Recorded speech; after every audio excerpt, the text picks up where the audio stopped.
I'm not sure what happened to my original number 4, but the playback doesn't happen and so won't upload. So this is a redo of this. So you'll be seeing day 4 and 5 with me in this outfit and this messy hair. All right, day 4. This is when we put our action plan into place officially. So we've covered our goals, we've covered our whys, we've covered our potential obstacles, we've covered solutions if there are obstacles in the way. And we got to use those solutions to inject into our action plan. So I'm going to always use this example that I've been using throughout the week of our 30-day weight loss. Our 30-day weight loss goal is there, and again, it can be any goal you want, but I keep referring to that 30-pound weight loss goal. So let's say this, and we already established what some of the challenges are. So we know we got to fit it in. We have busy schedules in this example. We got to fit it in. We need to do something really easy. So the potential solutions I'm selecting from all the mixes is what I'm going to inject in my day. And we know that time is of the essence. We want to have minimal equipment because there's a budget involved, and all that's going to come into place. So once we do this, we establish our plan of action. Now we know we want to work out. We could say we want to work out 4 days a week, and we want to follow a particular meal plan. So let's say you have a program you're following, whether it's 4, 5, 6, whatever days it is. So selecting a program is going to be really important. If you're going to take it by the whim, you could totally do that. But if you do it without having a fixed program in place, so if you're missing the tools, usually there's tons of free resources for whatever goal it is. You want to do a training and you don't have money to take a class, YouTube has lots of free videos and trainings on all kinds of subjects. So at least have something ready to go. You want to set yourself up for success. So part of your plan is setting up your calendar and setting up which days, if you have a program, which days are you working out? Great.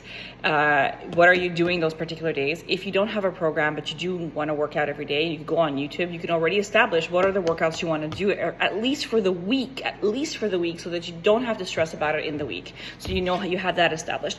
And in our case, we're going to do it we're going to wake up a little earlier and we're going to do it at that point. So for this example, we know we have control over our mornings. It's hard to wake up in the morning, but in our situation, in this example, we are going to have our workouts. So I see in my fictitious calendar, we're setting up our workouts. In this example, we're going to work out, say, 5 days a week, according to our program, at 5 a.m. I know it sounds crazy, but if you have to wake up early to fit it in, because it's the only control over your day, guys, it's the only control. You have to pick your hard.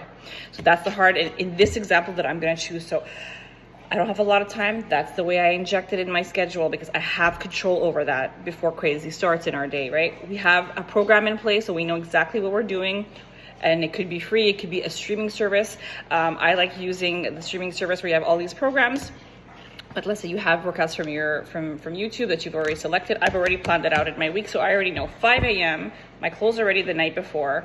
This is part of my plan. My clothes are gonna be ready the night before. If you drink pre-workout, I prep it the night before as well, so that's ready to go. In the morning, jump into the clothes, get your pre-workout, start your workout.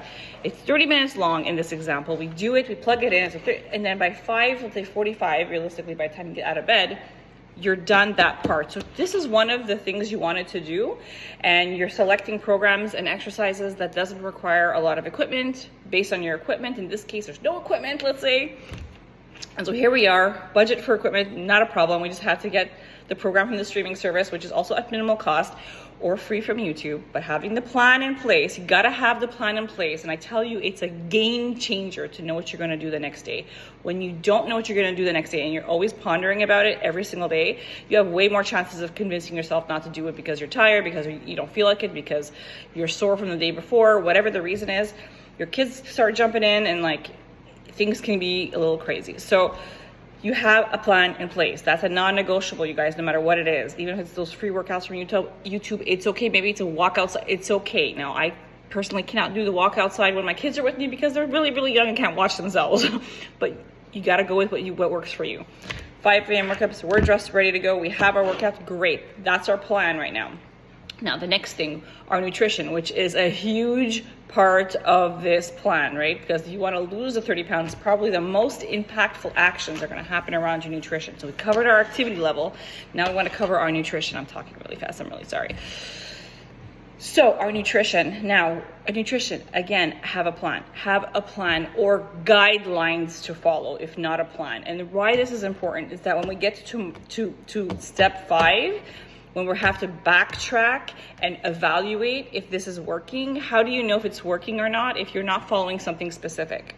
And it's not to be super strict, but it's to have either guidelines you follow, like I personally work with 2 types of programs. One's like portion, really strict, and like not strict, but like very structured, that's the word. And one is less structured and all about intuitive eating and just kind of like what your plate's supposed to look like for that particular meal, and it's about volume eating. So it's very different plans, and depending on what it is, but when someone follows something like that, it follows the guidelines, it's way more simpler to go through it and follow something specific, so that eventually when it's time to review, you can say, I did this, did it work, did it not work?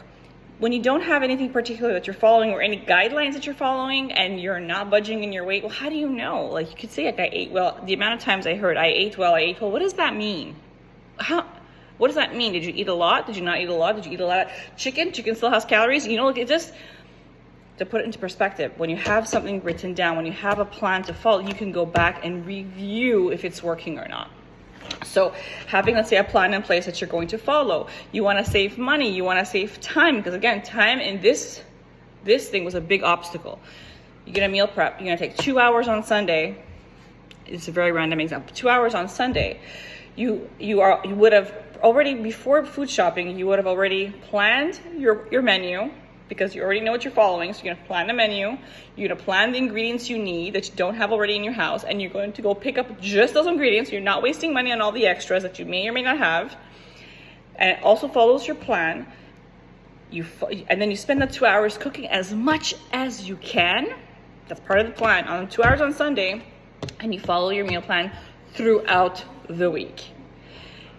You do this on repeat. This is your plan. You do this on repeat. And then you schedule when it is you're going to do your weigh-in. So we had said, one of the things we had said earlier in the week is we were going to weigh ourselves, let's say weekly. So weekly, we'll weigh ourselves weekly as a gauge to know, is the scale moving or not? Now, I'm using a 30-pound weight loss objective because it's an easy one to break down. But if you're somebody that only wants to lose 5 pounds, the scale is not your best measure necessarily. But when you have 30 pounds to lose, the scale will drop. The scale will drop. So in this case, the scale is one of our ways to measure. The other way we have, and we're going to evaluate this a little bit more tomorrow, is going to be pictures, it's going to be measurements. But we're going to set up these times when we're going to do it. Let's say it's every week or every 2 weeks, whatever it is, we're going to put that down. It's going to be really important. It needs to be part of your plan so that you can start tracking. While you do this as part of your action plan, so we establish what we're going to do for our workouts, for our activity. We establish how we're going to go about our meal planning, meal prepping, and then going about focusing during the week on execution. That's where your mental energy needs to be, is on the execution of your plan. So we've got a major plan, but every week you're doing a little bit of a plan too, because you got to plan your nutrition. So your workouts can be covered for the entire month, but your nutrition, you're going to review every single week. Not review if it's working or not, but you got to go food doesn't last forever. You got to go food shopping. You got to, know what you're going to eat for the week and make sure you get only those ingredients. So you save yourself money and you waste a lot less food. So all this, we've created our plan. All you have to do after this is focus all your energy and willpower on the execution. Later today, we are going to cover tracking and evaluating if a plan is working and what to do if it isn't. Stay tuned.